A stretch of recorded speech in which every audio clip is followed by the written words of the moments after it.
საღამოშვიდობის პარასკევია და თქვენ ტრადიციულად გზამკვლევს უყურებთ. მე ნაზი ქობულაძე ვარ. აჭარის რეგიონში არსებული კულტურული მემკვიდრეობის ძეგლების რეაბილიტაცია, კონსერვაცია.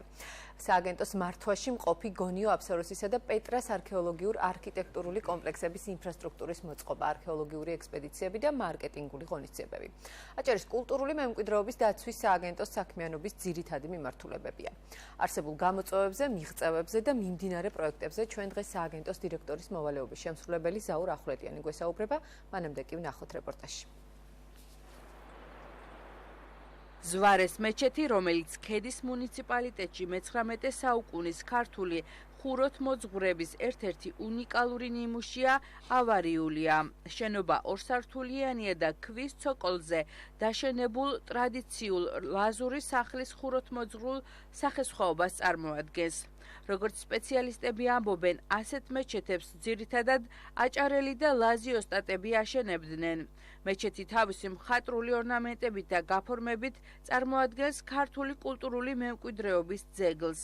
მსგავს მეჩეთებზე შეხვდებით სიცოცხლის ხის მოტივებს, ბორჯღალოს ვაზის ორნამენტებს, რომლებიც უნიკალურია. საქართველოს მუფთი ამბობს, რომ მეჩეთების უმრავლესობა, რომელიც აჭარაშია, სიძველის გამო რეაბილიტაციას საჭიროებს. აჭარის ისტორიული მეჩეთები ძირითადად ხის მეჩეთებია, რომლებიც გამოირჩევა თავისი უნიკალური ისტორიული ორნამენტებით, ძალიან ბევრი მათგანი სავალალო მდგომარეობაშია და ესაჭიროება სასწრაფოდ სარესტავრაციო ადგენითი სამუშაოები.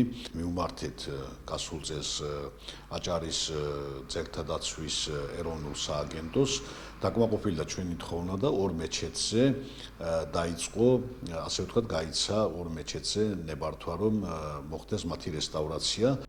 ქედაში კიდევ ერთი მეჩეთი, რომელიც კულტურული მემკვიდრეობის ძეგლია, სოფელ ძენწმანშია. იგი მე-19 საუკუნით თარიღდება. ნაგებობა თითქმის სრულად ინარჩუნებს ავთენტურობას და წარმოადგენს ქართული საკულტო არქიტექტურის მხატვრულ ნიმუშს. აქაც პროექტით გათვალისწინებულია ცოკოლის სართულის კედლის აღდგენა. მოეწყობა სადრენაჟო სისტემა. ჯამში სულ ორი მეჩეთის რეაბილიტაციისთვის, რომელიც ორწლიანი პროექტია, 500,000 ლარი დაიხარჯება. თავიდან ყველა აბსოლუტურად ელემენტი და დეტალი, რაც კი ამ მეჩეთს გააჩნია და რომელიც ნაკლულია, ძირითადად ყველა დაზიანებულია, დროის სრულობამ დააზიანა, დაინომრება, მოხდება მათი ფოტოფიქსაცია, შემდეგ სათუთად მათი გადაწყობა და შენახვა სათბურში. ანუ სახელოსნოში, სადაც შემდგომ რესტავრატორის ზედამხედველობის ქვეშ მოხდება ამ ნაკლული ელემენტების რესტავრაცია.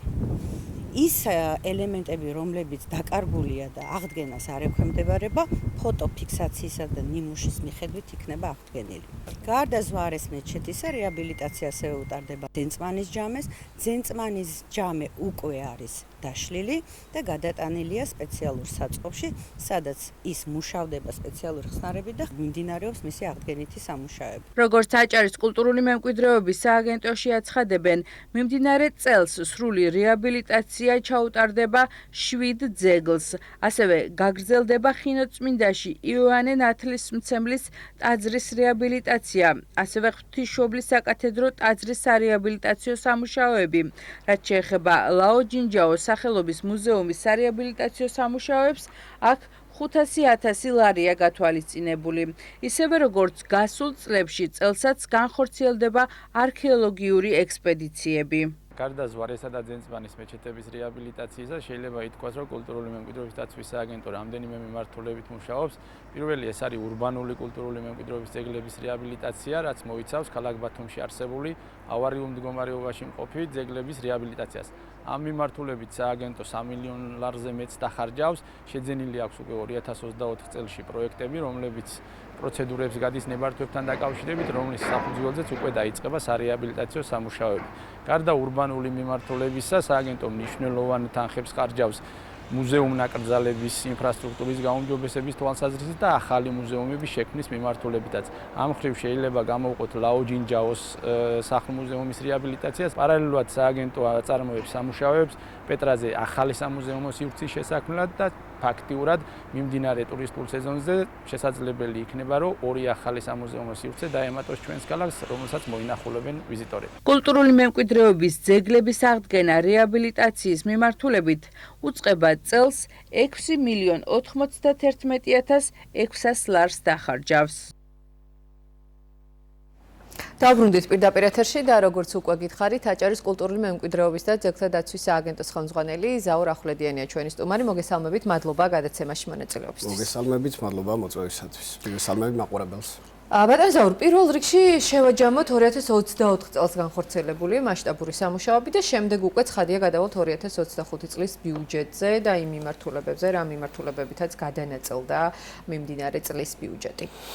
გონიო აფსაროსის სამუზეუმო სივრცის განახლება, პეტრასციხის ტერიტორიაზე სამუზეუმო სივრცის მოწყობა და ასე შემდეგ მოგვიყევით, მოკლედ რა ტიპის სამუშაოები ჩატარდა, რა მდგომარეობა ახლა იქ.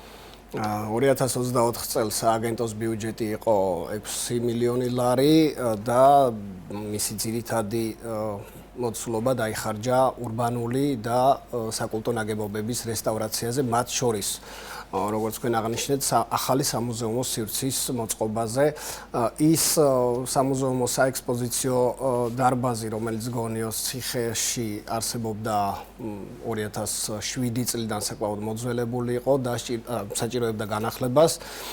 ჩვენ შევიძინეთ 2024-ში პროექტი და 24-შივე დავიწყეთ მისი რესტავრაციის სამუშაოები და ვფიქრობ, ერთ-ერთი საუკეთესო სამუზეუმო სივრცე შეემატა ბათუმს და აჭარის რეგიონს. ასევე პეტრაზე გარკვეული ობიექტები, რომლებიც მშენებლობის დროს იყო გათვალისწინებული სამუზეუმო სივრცეებისთვის, 2024-ში დაიწყო მისი მოწყობა და 2025-ში რამდენიმე დღეში დაახლოებით დასრულდება ერთ-ერთი კერამიკის განყოფილების ერთ-ერთი ობიექტის მოწყობა. დაახლოებით 750,000 ლარი დაიხარჯა ამ ორივე ობიექტზე.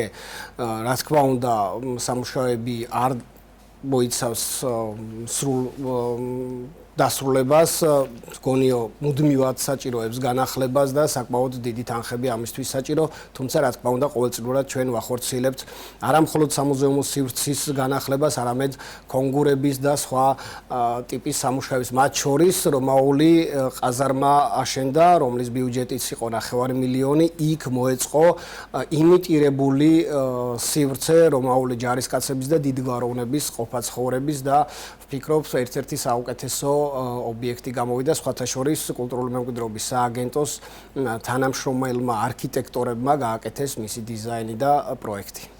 ავარიულ მდგომარეობაში მყოფ კულტურული მემკვიდრეობის ძეგლებთან დაკავშირებით მინდა რომ ვისაუბროთ. თქვენს მიერ მოწოდებული ინფორმაციაში წერია, რომ 7 ძეგლის სარეაბილიტაციო სამუშაოების პროექტი შეიძინეთ, მცირე რეაბილიტაციებიც ჩატარდა რამდენიმე შენობაზე. მოგვიყევით ამის შესახებ და ზოგადად ავარიულ მდგომარეობაში მყოფი კულტურული მემკვიდრეობის ძეგლები ერთ-ერთი მნიშვნელოვანი გამოწვევა ჩვენს ქალაქში და ჩვენს რეგიონში და ამის ირგვლივ ცოტა მასშტაბურად რომ ვისაუბროთ.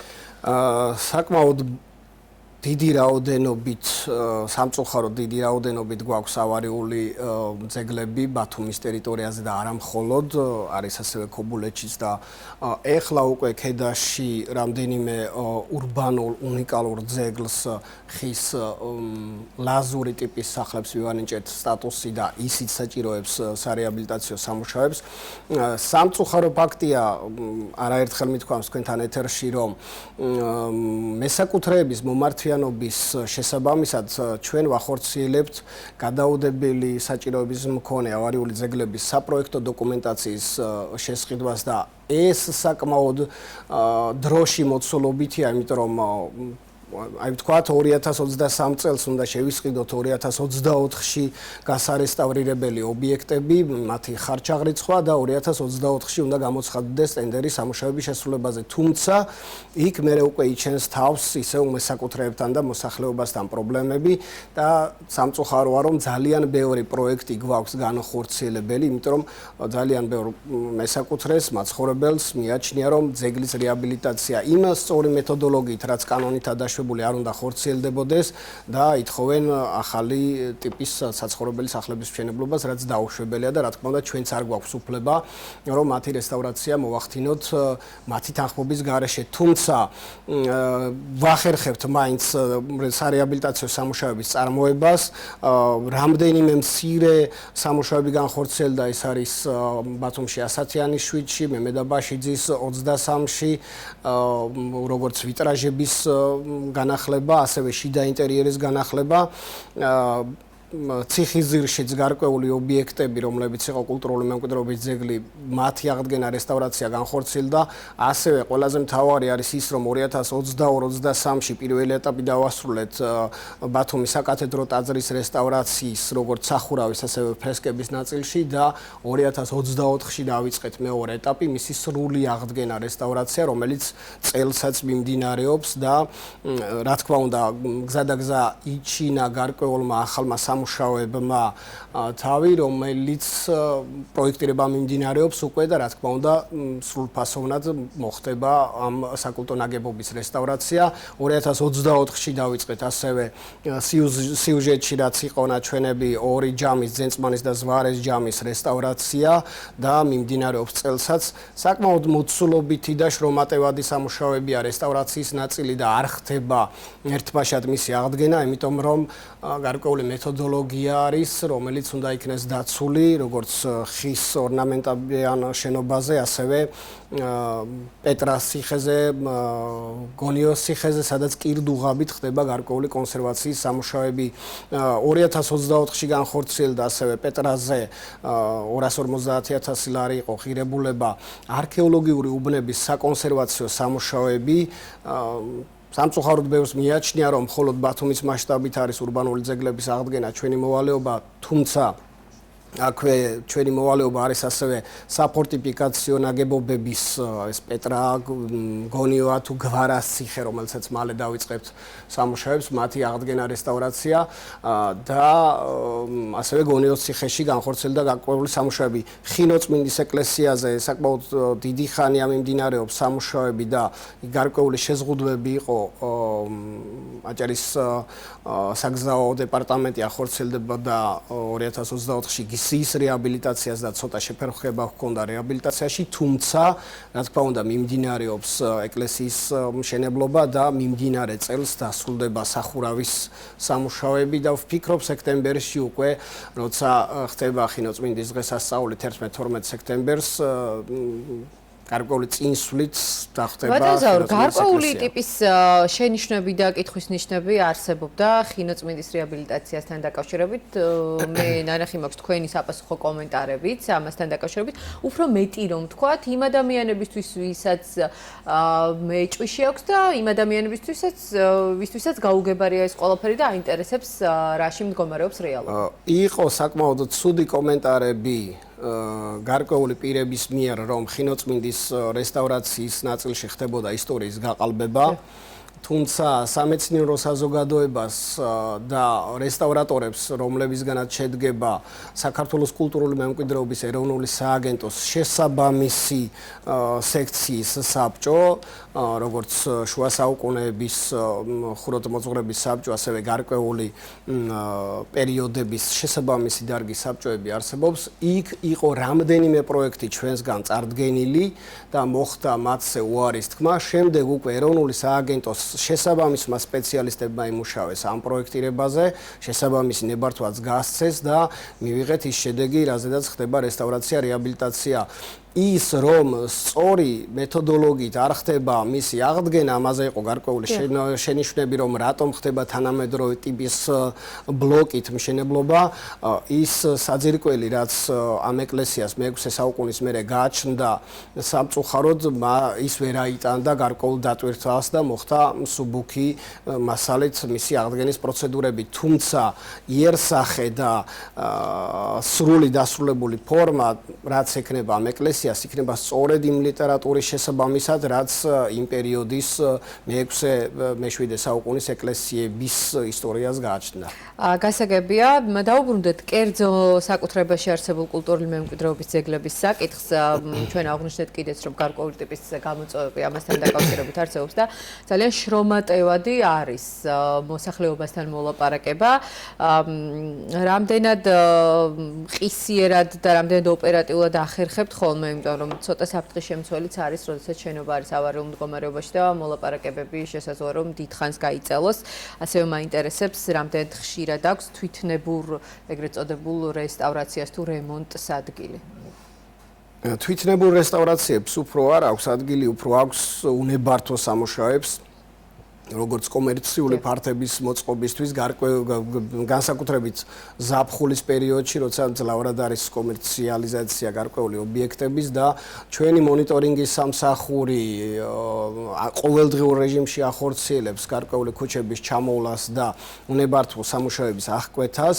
რაც შეეხება ავარიული სახლებზე თქვენი კითხვას, რომ რამდენად ყისიერად ვახორციელებთ, სამწუხაროდ ხშირად გვიწევს ძალიან ხშირად და ბევრჯერ მისვლა მოქალაქეებთან, რომ მოქალაქეები დავარწმუნოთ, რომ სახელმწიფო მათი საკუთრების რესტავრაცია უნდა მოახდინოს და ამით პირიქით მათი ინტერესი არის, რომ დაგვრთოს ნება თავიანთ საკუთრებაში შევიდეთ და განვახორციელოთ რესტავრაციები, მით უფრო რომ ქონების ფასის მატება ხდება ამ რესტავრაციით, სამწუხაროდ მათ აქვთ გარკვეული მადა, რომ თითქოს და ინვესტორი შევა კულტურული მემკვიდრეობის ძეგლზე, მოახდენს მის დემონტაჟს, მოახდენს ახალი ბინების აშენებას, საცხოვრებელი კორპუსის, რაც რა თქმა უნდა დაუშვებელია ძველ ბათუმში, მით უმეტეს იმ რეგულაციების ფარგლებში, რაც უკვე ახალი გეგმის შემუშავების პირობებში არის ძველი ბათუმისთვის.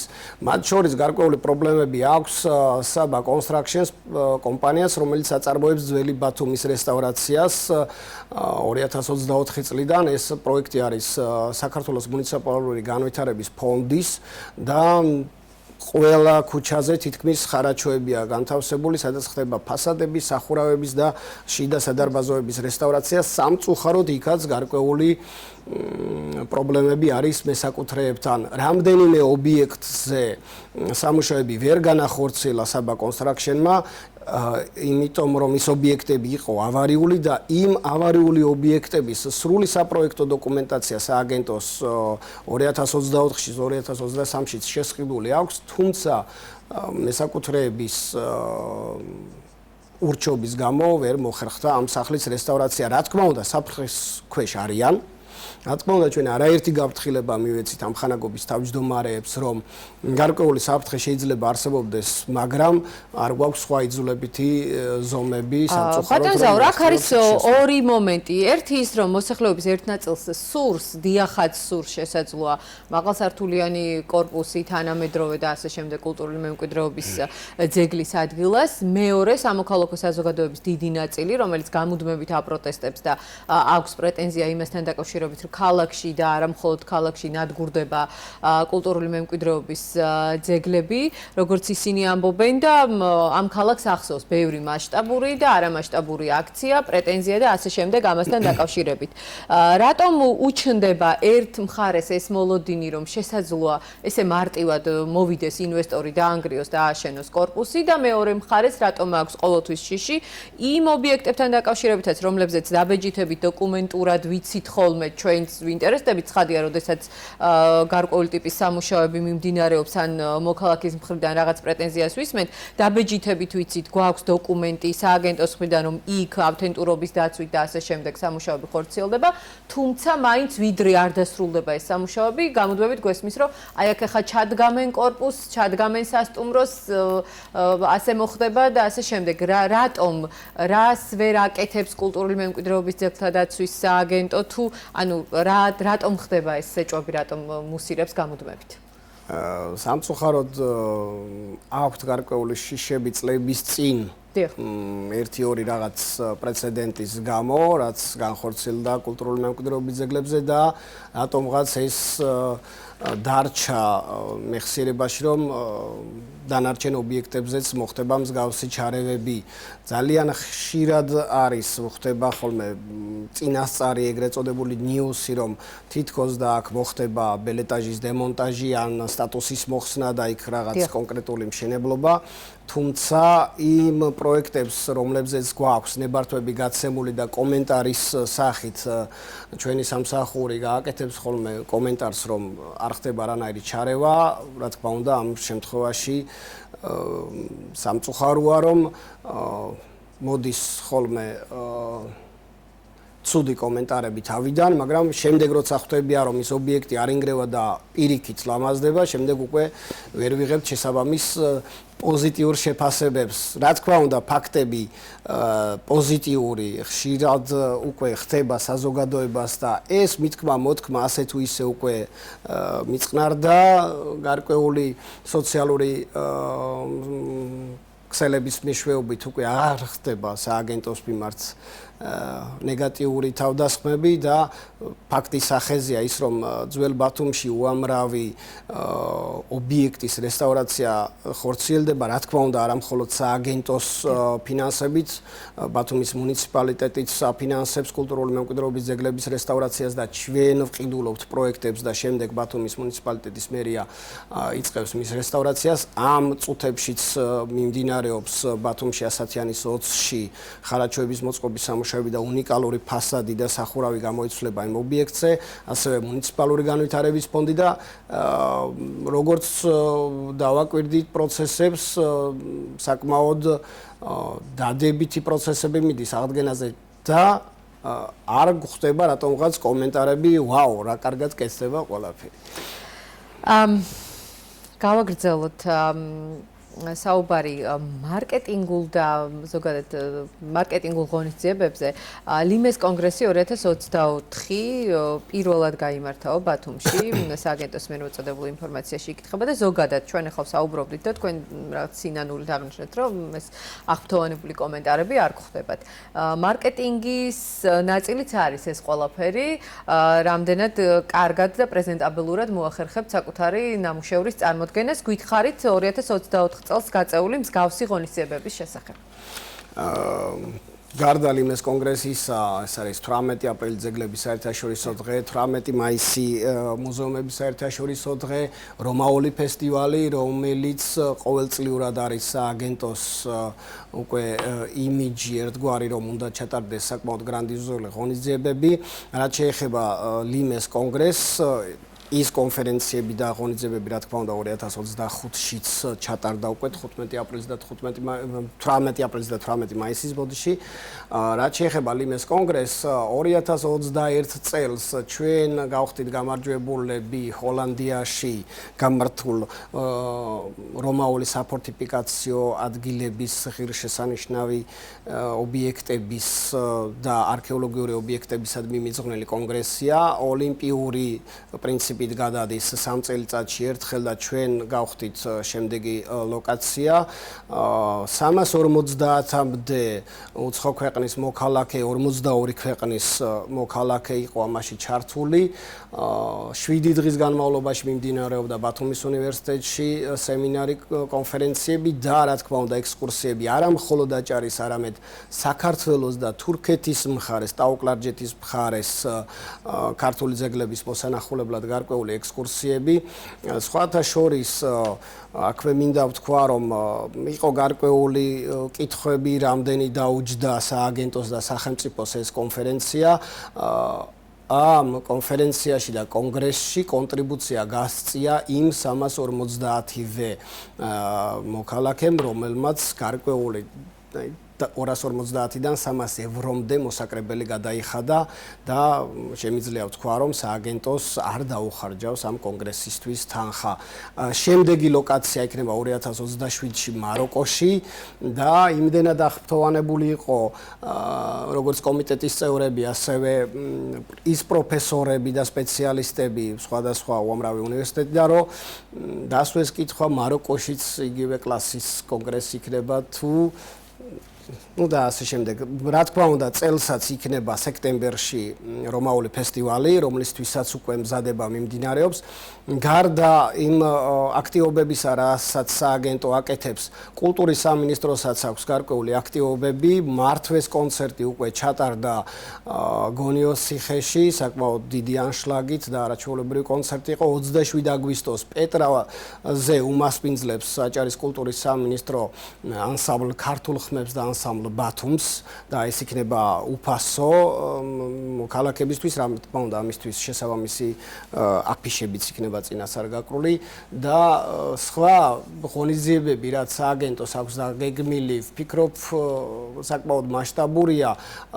გარდა იმისა, რომ ეს ხდება როგორც ვიზიტორებისთვის და სეზონურად, ჩვენ გვაქვს ასევე 2011 წლიდან სასკოლო ბავშვებისთვის გაკვეთილები პეტრას ციხეზე და გონიოს ციხეზე, სადაც ხდება როგორც მეცნიერების ჩართულობა, ასევე მათგან ბავშვები არიან აქტიურად ჩართული საველე საბავშვო არქეოლოგიაში, სადაც თვითონ ეუფლებიან იმ ნიუანსებს და იმ მნიშვნელოვან საკითხებს, რაც არტეფაქტების მოპოვება და სხვათა შორის საკმაოდ ბევრი გახდა არქეოლოგიური ფაკულტეტის სტუდენტები. ეს არის საკითხი, რომელზეც აუცილებლად მინდა და მესაუბრა, ოღონდ ცოტა მოგვიანებით ჩვენ წინა გადაცემაში უნივერსიტეტის რექტორთან ვსაუბრობდით ამაზე და რაღაცნაირად გადავეცი ის პრობლემები, რომელიც ამ მხრივ არსებობს, იგივე ექსპერტების რაოდენობა, სპეციალისტების დეფიციტი და ასე შემდეგ. ამაზე ცოტა მოგვიანებით 2025 წელს 6 მილიონ ლარს აჭარბებს ბიუჯეტი და მინდა მეტი ვისაუბროთ, ჩვენ გარკვეულწილად შევეხეთ გარდამავალ პროექტებს და არ გვისაუბრია ჩაკში ლაო ჯინჯაოს სახელობის მუზეუმის რეაბილიტაციაზე. ესეც დაწყებული ამბავია, ჩვენ გვახსოვს სტუმრები, ესე მასშტაბური და წარმომადგენლობითი ღონისძიება, გითხარით ახლა რა ვითარება იქ და რა მოლოდინები გააქვთ. მოლოდინი ყველას გვაქვს ძალიან ესეთი ამბიციური. საკმაოდ ერთ-ერთი საკმაოდ ესეთი ყველასთვის ცნობილი მიტოვებული რაღაც უსახური ტერიტორია იქცა არაჩვეულებრივი ტერიტორიად უკვე დაახლოებით 2 თვეში დამთავრდება გარე სარეაბილიტაციო სამუშაოები ამ შენობის და ტერიტორიის 990.000 ლარი არის ბიუჯეტი ძეგლის რესტავრაცია რეაბილიტაციაზე. ოღონდ ეს არ მოიცავს ინტერიერს და სამუზეუმო სივრცის მოწყობას. ზუსტად ხვალ ჩამოვლენ ისევ ჩინეთის დელეგაცია და ის ტექნოლოგიები, რომლებიც მუშაობენ ამ ლაო ჯინჯაოს ინტერიერის დიზაინზე. ნივთების სპეციალურ სადგამებზე თანამედროვე, ასე ვთქვათ, ტექნოლოგიების გამოყენებით და მუზეუმში, ბათუმის არქივში და თბილისში გარკვეული მუზეუმებში არსებული ლაო ჯინჯაოს ნივთების 3D სკანირება მიმდინარეობს, სპეციალური აპარატურა ჩამოაქვთ ამით, რაც ლაო ჯინჯაოს მუზეუმში თავადვე დააფინანსებენ და საჩუქრად გამოგცემენ სააგენტოს, რომ უზარმაზარ ეკრანებზე, LED ეკრანებზე გავიდეს 3D ანიმაციაც, რეჟისურაც, გარკვეული ნივთები, რომლებიც ასევე პეკინში არის ლაო ჯინჯაოსი, რა თქმა უნდა, ყველა ნივთს ვერ გადმოგცემენ, იმიტომ რომ ზუსტად ვერ ვიხსენებ, ჩინეთში ერთ-ერთ ქალაქში ახლა უკვე შენდება მუზეუმი ლაო ჯინჯაოს სახელობის და მოხდება ამ ორი მუზეუმის დამეგობრება. სწორედ ხვალიდან 4 დღის განმავლობაში ისევ იქნება ეს დელეგაცია და ამ საკითხებზე გვექნება მოლაპარაკება.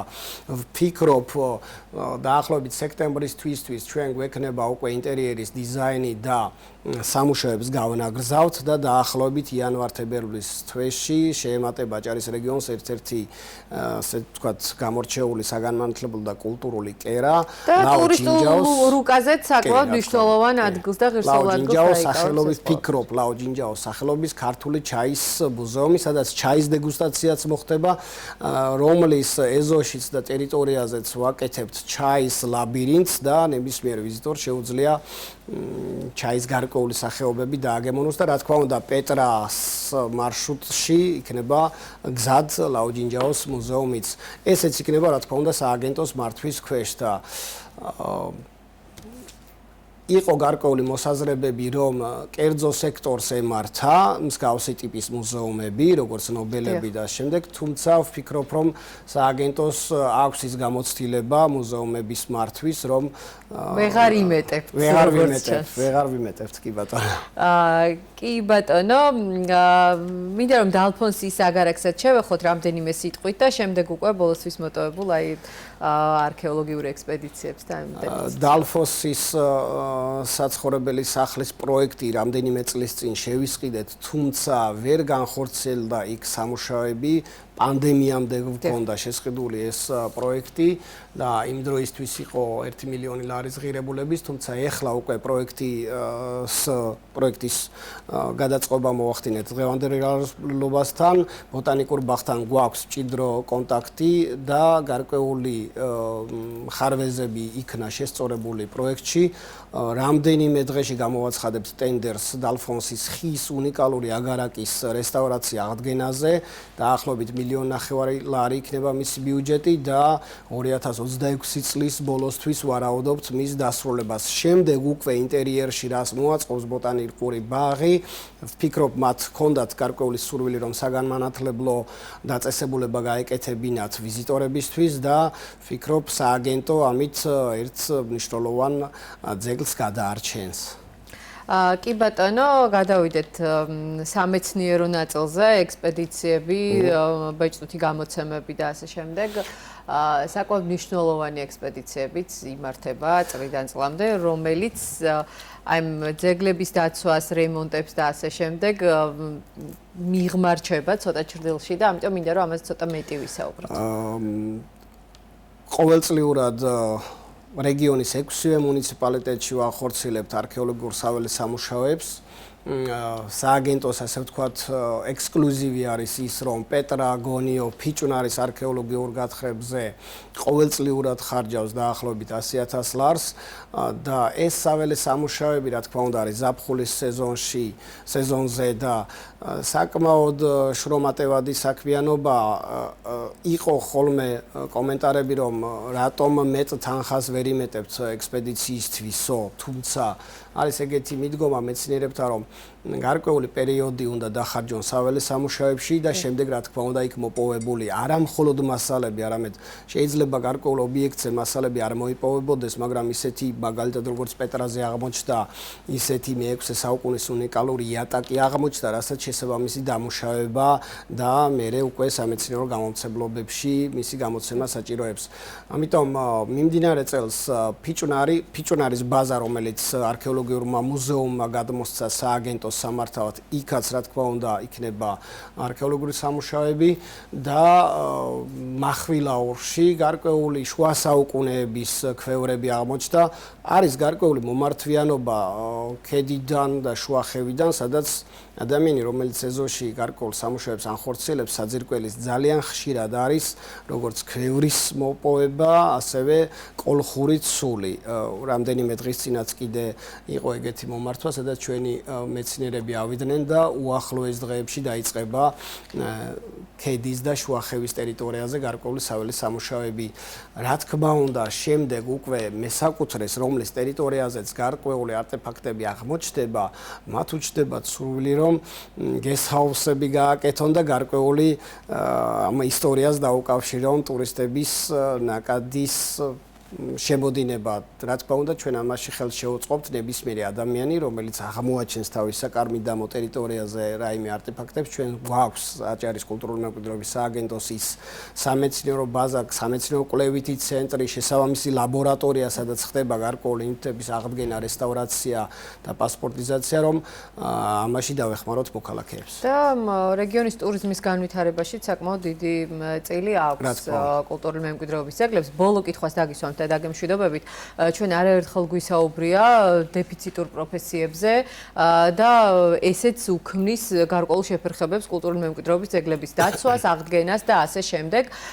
არის თუ არა ამ მიმართულებით პროგრესი და როგორ ფიქრობთ თქვენ სხვა უწყებებმა რა უნდა გააკეთოთ იმისთვის, რომ ესე დავიწყებული თუ არაპოპულარული პროფესია, მე ერთხელ ამირან კახიძეს უთხარი, რომ აი თქვენ დეფიციტური პერსონა ბრძანდებით თქო ჩვენი რეგიონისთვის და არა მხოლოდ რეგიონისთვის და ესეთი დეფიციტური ადამიანები და დეფიციტური პროფესიები რაღაცნაირად პოპულარული გავხადოთ და მეტი ინტერესი გამოიწვიოს თუნდაც აი ხა ეროვნული გამოცემები მიმდინარეობს და ადამიანებს რომ უჩნდებოდეთ სურვილი მსგავს აქტივობებში ჩართვისა.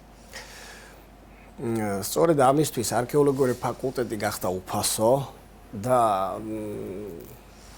თუმცა საკმაოდ ცოტა არის მიმართვიანობა არქეოლოგიაზე, იმიტომ რომ დეფიციტური პროფესიები, როგორც არქეოლოგობა, ისტორიკოსობა და რესტავრატორობა, ახალგაზრდებს მიაჩნიათ, რომ არ არის შემოსავლიანი და რა თქმა უნდა, ნაკლებად ინტერესდებიან ხოლმე.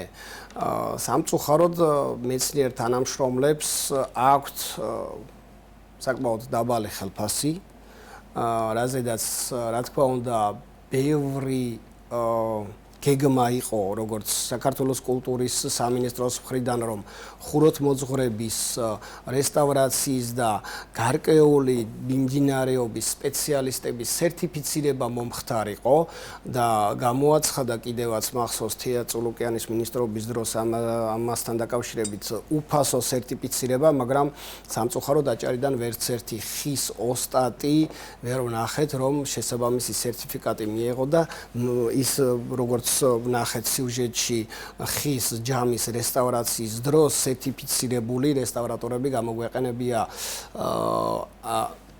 სააგენტოს სისტემაში, როგორც არ ვიცი ხმამაღლა როგორ თქვა, აჭარაში ორი რესტავრატორია, რომელიც აგენტოში მუშაობს და სამწუხაროდ ფაკულტეტები არ არის ბათუმის უნივერსიტეტში.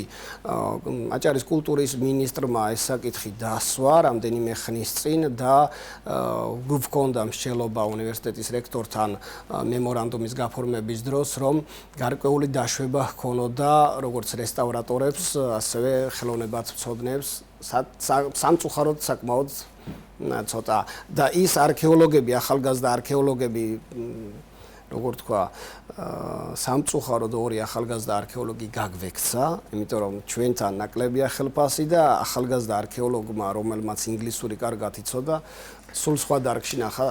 გამოდის რომ მეტი გაქვთ სამუშაო და გელოდებით უკვე სხვა გადაცემაში მეტი პოზიტივით. მადლობა გადაცემაში მონაწილეობისთვის. აჭარის კულტურული მემკვიდრეობის დაცვის სააგენტოს ხელმძღვანელის მოვალეობის შემსრულებელი ზაურ ახვლედიანი იყო ჩვენი სტუმარი. ჩვენ ერთმანეთს მომდევნო პარასკევს შევხვდებით ნახვამდის.